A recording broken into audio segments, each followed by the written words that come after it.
Hello guys, तो आज हम बात करते हैं मेनली पल्मोनोलॉजी के बारे में। पल्मोनोलॉजी में बात कर रहे हैं हम मेनली यहाँ पे लंग्स वॉल्यूम की एंड द एयर कैपेसिटीज की और द लंग्स कैपेसिटी, राइट।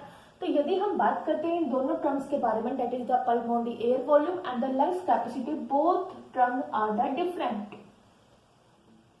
यहाँ पे जो एयर वॉल्यूम है that is the pulmonary air volume और द लंग्स वॉल्यूम, ये होती क्या है, एक मेजरमेंट वॉल्यूम है जो हम मेनली मेजर कर रहे हैं with the help of spirometer, right.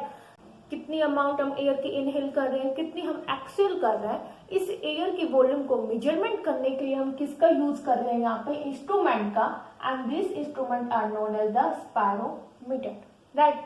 So the lungs volume is the measurement volume. But यदि हम बात करें यहाँ पे लंग्स कैपेसिटी की, तो लंग्स कैपेसिटी एक्चुअल में होती क्या है कि कोई भी दो वॉल्यूम को हमने क्या करवा दिया, कंबाइन करवा दिया और एक न्यू वॉल्यूम का यहाँ पे प्रोड्यूस हो रही है, उस न्यू वॉल्यूम को हमने क्या बोल दिया यहाँ पे, लंग्स कैपेसिटी।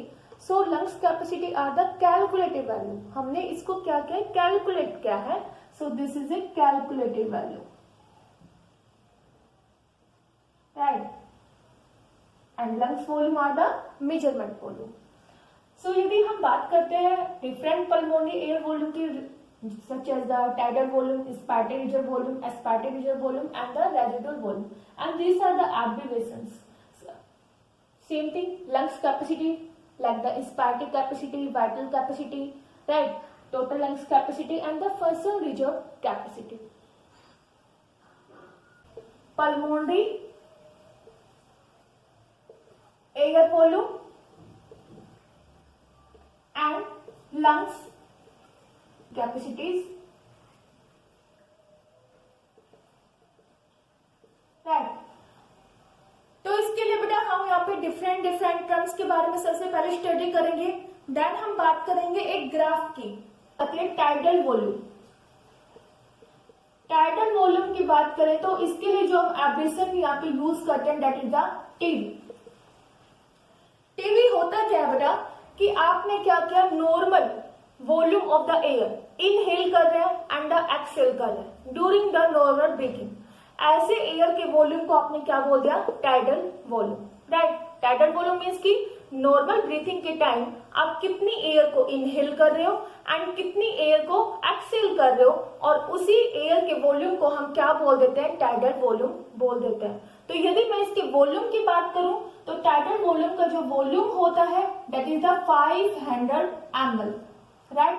एंड डेफिनेशन क्या होगी बेटा इसकी, normal volume of air, normal volume of air inhale और एक्सहेल ड्यूरिंग नॉर्मल ब्रीथ। लेकिन यदि हम बात करते हैं 500 ml की, कि हमने जब यहाँ पे नॉर्मल इनहेलेशन किया तो 500 ml एयर को हमने क्या किया, इनहेल किया। लेकिन एक्चुअल में बेटा इस वॉल्यूम के यदि हम बात करें तो इसमें से ओनली 350 ml कहाँ पे पहुंच पाती है, लंग्स एल्वियोली में पहुंच पाती है, जहां पे क्या होता है, गैसेस का एक्सचेंज। तो हमने कहा out of 500 ml only 350 ml of air reaches to the lungs alveoli, जहां पे एक्चुअल में क्या होता है, गैसेस का एक्सचेंज। तो बाकी 150 ml कहाँ पे गई, तो मैंने आपको बताया था 150 ml के लिए सबसे पहले ब्रोंकाई हमने स्टडी की थी ना लंग्स में, ब्रोंकाई, प्राइमरी, सेकेंडरी, टर्सरी, ब्रोंकुस। तो कुछ एयर वॉल्यूम है वो कहाँ पे प्रेजेंट होते हैं, रेस्पिरेटरी ट्रैक्ट के अंदर ही प्रेजेंट होती है। वो कितना ml यहाँ पे, 150 ml, that is the 150 ml remains in respiratory tract. तो वो वॉल्यूम जो लंग्स एल्वियोली तक पहुंच पा रहा है, इस वॉल्यूम को हम क्या बोल देते हैं, एल्वियोलर वॉल्यूम। एंड ये वॉल्यूम बेटा किसके लिए, मेनली गैसेस एक्सचेंज के लिए अवेलेबल होता है। एंड जो मेनली रेस्पिरेटरी ट्रैक्ट में होता है इसको हम क्या बोल देते हैं, dead space volume, dead space volume. And this volume is not available for the gases exchange. एक टर्म आती है बेटा यहाँ पे, that is the physiological dead space volume.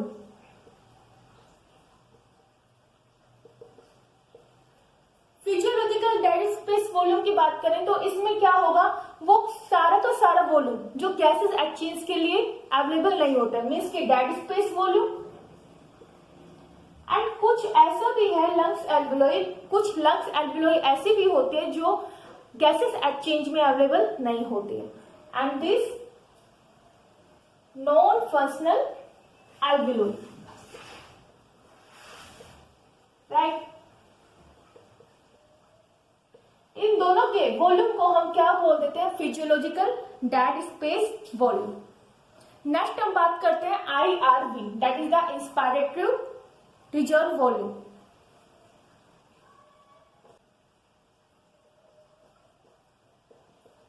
Inspiratory reserve volume,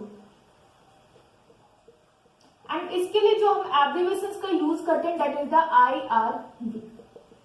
तो देखिए होता क्या है, आपने क्या किया, नॉर्मल इनहेलेशंस किया और फिर रुक गए, देन अगेन आप क्या कर रहे हो, एक फोर्सफुली इनहेलेशंस कर रहे हो, उसको आपने क्या बोल दिया, IRV, ठीक है।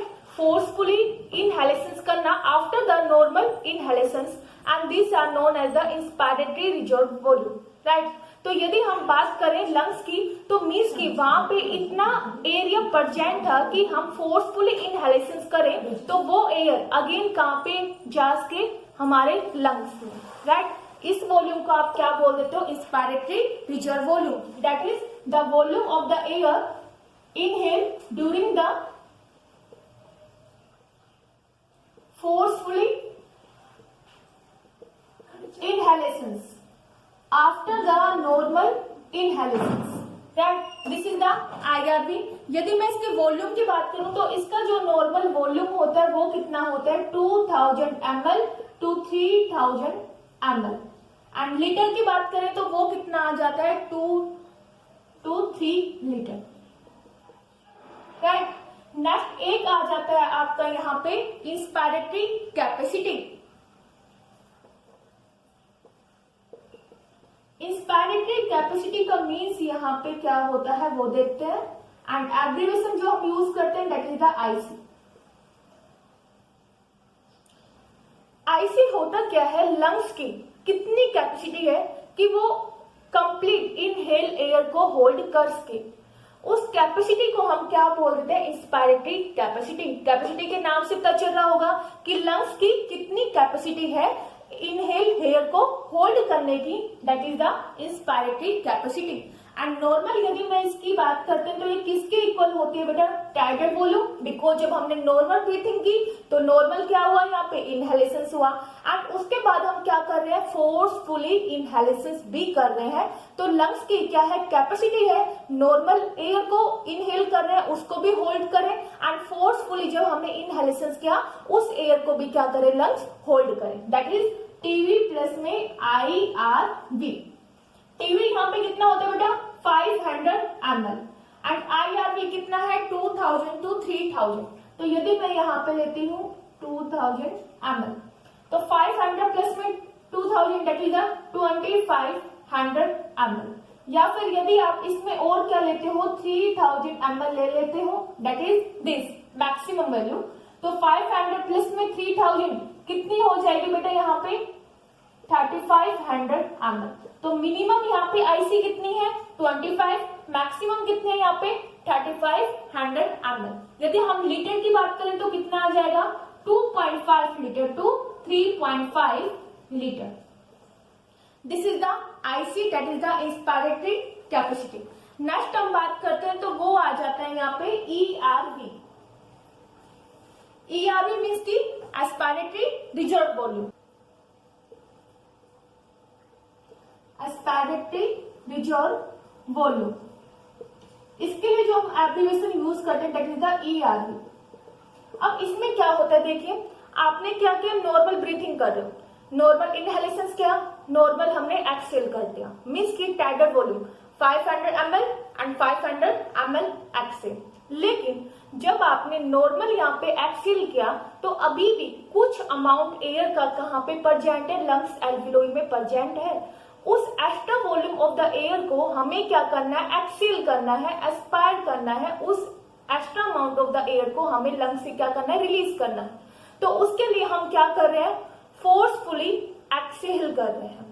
ठीक है, सबसे पहले नॉर्मल क्या किया, इनहेलेशन, फिर फोर्सफुली इनहेलेशन किया, राइट, देन आपने एक्सहेल कर दिया, नॉर्मल एयर को रिलीज करवा दिया, लेकिन अभी भी कुछ अमाउंट कहां पे प्रेजेंट है, लंग्स एल्वियोल में।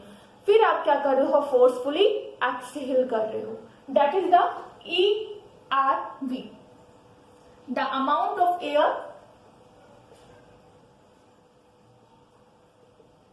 Can be exhaled by forceful exhalation, right, after the end of a normal tidal aspirations or the exhalations। यदि हम इसके वॉल्यूम की बात करते हैं तो वो कितना आ जाता है बेटा, 1000 ml to 1500 ml is the expiratory reserve volume. Next आ जाता है वाइटल कैपेसिटी। वाइटल कैपेसिटी की बात करें तो इसको हम जो एब्रीविएशन जो इसके लिए यूज करते हैं दैट इज द VC। होता क्या है ये देखिए, आपने नॉर्मल ब्रीथिंग करी, ठीक है, फिर फोर्सफुली इनहेलेशन किया, उसके बाद आप क्या कर रहे हो, फोर्सफुली एक्सहेलेशन। मीन्स कि तीनों का यहाँ पे क्या हो रहा है, addition, tidal volume, normal breathing के time, inhalation and the exhalation,